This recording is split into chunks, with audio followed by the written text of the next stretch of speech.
Perkenalkan, nama saya Alia Aziza. Nama saya Syarifah Dwi Andini. Nama saya Giska Faulina. Ini kami akan membuat video presentasi terkait bisnis kami untuk pengerjaan tugas besar 2 bisnis internasional. This is videonya. Jadi sebenarnya apa sih itu Kopi Josop? Jadi Kopi Josop ini adalah sabun organik premium yang dibuat dari ampas kopi, robusta dan juga arabica terbaik di Indonesia. Bukan sembarang sabun, ini adalah sabun eksfoliasi alami yang menggabungkan manfaat antioksidan kopi dengan bahan-bahan organik pilihan seperti minyak kelapa murni, minyak zaitun, dan juga sibat. Yang bikin unik nih, sabun ini tuh punya 3 varian. Yang pertama adalah original coffee untuk eksfoliasi yang tingkatnya medium. Yang kedua adalah coffee vanilla.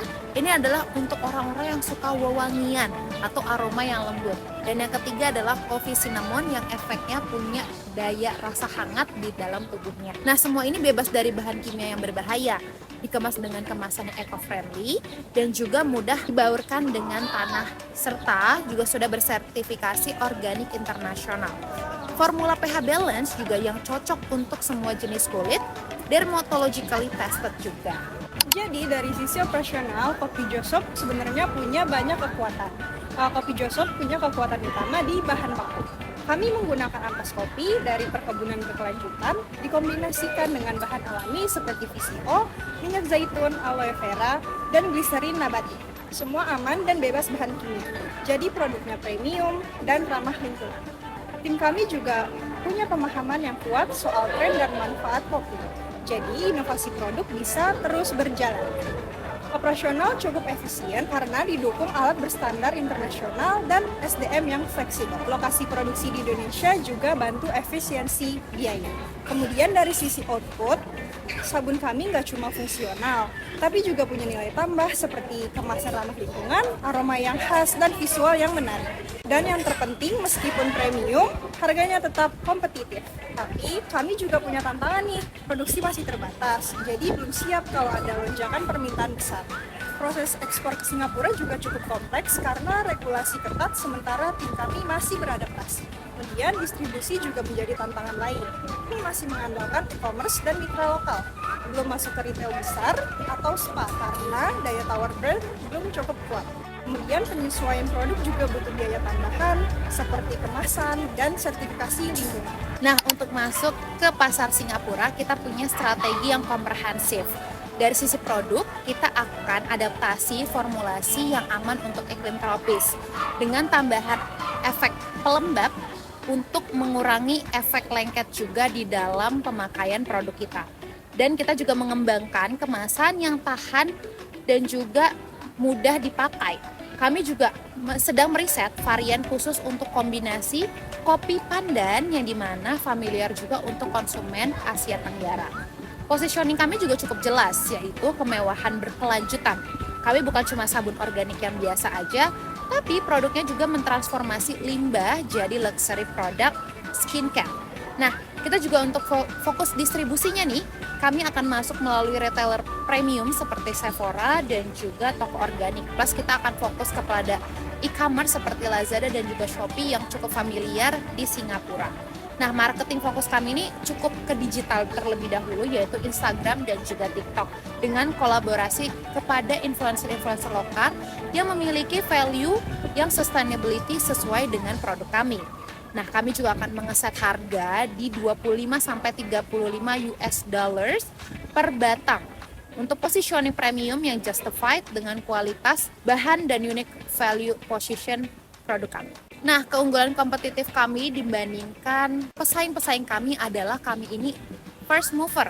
Artinya kita ini termasuk brand yang baru memulai pemanfaatan limbah organik dari kopi. Nah, yang pertama, kita juga menggunakan premium coffee base shop di Singapura dengan kombinasi zero waste concept, sertifikat organik, dan juga kualitas bahan baku Indonesia yang premium. Ini formula yang cukup sulit ditiru oleh para kompetitor-kompetitor kami. Jadi, Kopi Josop ini siap menjadi capture pasar Singapura dengan produk yang unik, strategi yang integrasi, bukan cuma target pasar dan juga apa yang ingin kami tujukan kepada Singapura, tapi sebagai gateway untuk ekspansi pasar regional yang lebih besar. Lalu selanjutnya dari sisi manajemen sumber daya manusia. Nah, mengelola SDM di level internasional itu penting banget karena menjadi fondasi agar strategi bisnis global bisa dijalankan dengan efektif. Ini bukan cuma soal rekrutmen, tapi juga bagaimana perusahaan bisa menyesuaikan kebijakan SDM dengan situasi dan budaya di negara tujuan. Lalu kita bahas ke strength atau kekuatannya. Yang pertama, Kopijos Shop, yaitu fleksibel dan strategis. Kopijo menggunakan strategi transnasional. Jadi, tim lokal di Singapura punya wewenang untuk ambil keputusan sesuai kondisi di sana, meskipun keputusan besar tetap dipegang oleh kantor pusat. Yang kedua, peka terhadap budaya lokal. Perusahaan punya rencana untuk merekrut tim lokal agar bisa lebih memahami budaya dan pasar di Singapura. Yang ketiga, budaya perusahaan yang kuat. Nilai-nilai seperti zero waste, keberlanjutan, dan pemberdayaan petani lokal menjadi daya tarik sendiri.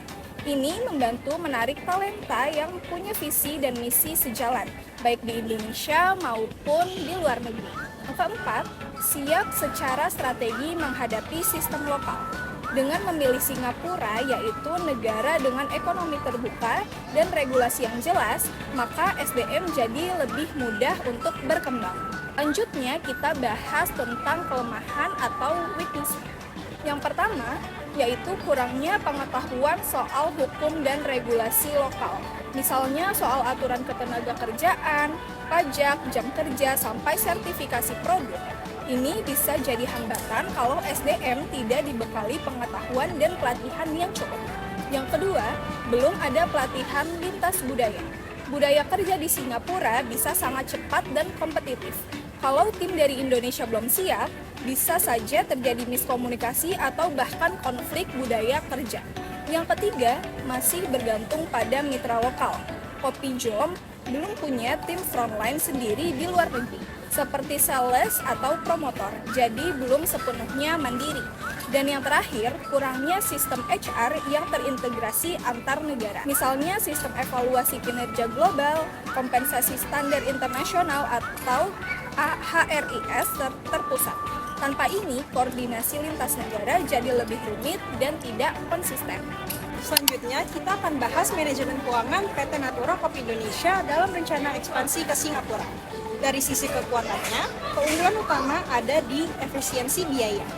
Kita pakai konsep zero waste dengan memanfaatkan ampas kopi sebagai bahan baku. Jadi, biaya produksinya lebih rendah. Hal ini membuat harga produk bisa tetap kompetitif. Selain itu, kita punya 3 varian sabun. Yang pertama itu ada original, vanilla, dan cinnamon. Diversifikasi ini membantu jaga pendapatan tetap stabil kalau salah satu varian penjualannya turun. Kita juga diuntungkan oleh nilai tukar karena produksi pakai rupiah, tapi jual di Singapura dengan dolar. Margin keuntungannya bisa menjadi lebih besar. Kemudian, target pasar di Singapura juga cocok. Daya beli masyarakatnya tinggi dan mereka cenderung mau bayar lebih untuk produk organik yang berkualitas. Apalagi produk kita sudah punya sertifikasi organik dan cruelty free, jadi makin dipercaya dan susah untuk disaingi. Tapi kita juga ada tantangannya, karena masih startup. Akses ke modal terbatas, kita belum punya aset atau rekam jejak panjang. Jadi sulit cari pembiayaan besar, fluktuasi nilai tukar juga bisa jadi risiko kalau nggak dikelola dengan baik. Skala produksi yang masih kecil bikin biaya per unit tinggi, jadi persaingan harga agak berat. Sistem keuangan juga masih perlu ditingkatkan, terutama untuk mengelola transaksi lintas negara. Tambah lagi, biaya untuk patuh regulasi internasional cukup tinggi. Kedepannya, kita perlu strategi yang matang, mulai dari penguatan sistem keuangan, pengelolaan risiko kurs, sampai kerja sama strategis untuk bantu akses modal dan pengalaman pasar luar. Dengan langkah-langkah tersebut, kita optimis bisa ekspansi ke Singapura secara finansial lebih aman dan berkelanjutan. Nah, segitu untuk videonya. Jadi, Kopijos Shop ini memiliki potensi yang besar untuk masuk ke pasar Singapura. Tetapi kita juga harus memperhatikan kelemahan-kelemahannya. Jadi, sekian penjelasan dari kelompok kami. Wassalamualaikum warahmatullahi wabarakatuh.